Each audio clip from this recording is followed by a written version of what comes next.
Global affairs analyst Calvin Dark joins me now for more on this. Good to have you on The World Now.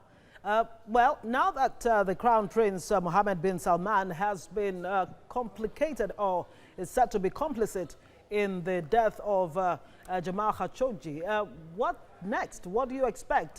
They're calling for sanctions. How far can these sanctions go? Well, I think just on the initial finding, I think this confirms what most people already knew and suspected, that the Crown Prince was behind this horrific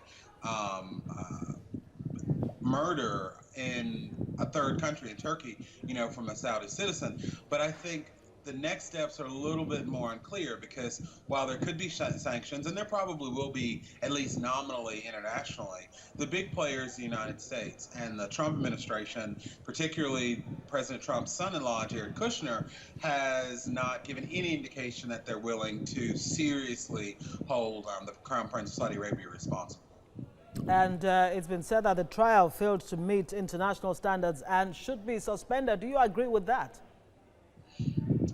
Well, I think you're gonna have people on both sides of that, and I believe that because we're dealing with such an unprecedented situation, with the head of a state allegedly sending in his agents to silence dissident journalists in a third country, then with the United States involved, this isn't something that I don't really believe an international court tribunal, even one that's recognized across the world, would be effective. However, that doesn't mean that the Crown Prince shouldn't be held responsible. We're going to have to find is, where's the political will to do it? And I don't see where that could be coming from, at least not from the United States. And now with the U.S., so much is expected from the U.S., but a lot of people have said because of the U.S. Relationship with Saudi Arabia, not much may come out of this. And then look at the bigger picture, what this means to the profession of journalism in general.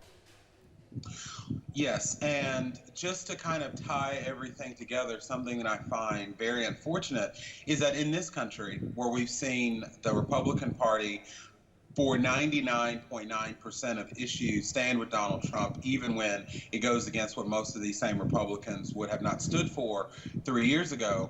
On this issue, they've been pretty clear, and the Trump administration has refused to do what Congress has said for months, and that's, try to find out what happened and then take the correct actions towards who's responsible, which in this case, most people believe it's the Crown Prince. But I want to tie that to what happened last night. As you probably saw, President Trump had his 2020 re-election rally here in the United States in Florida.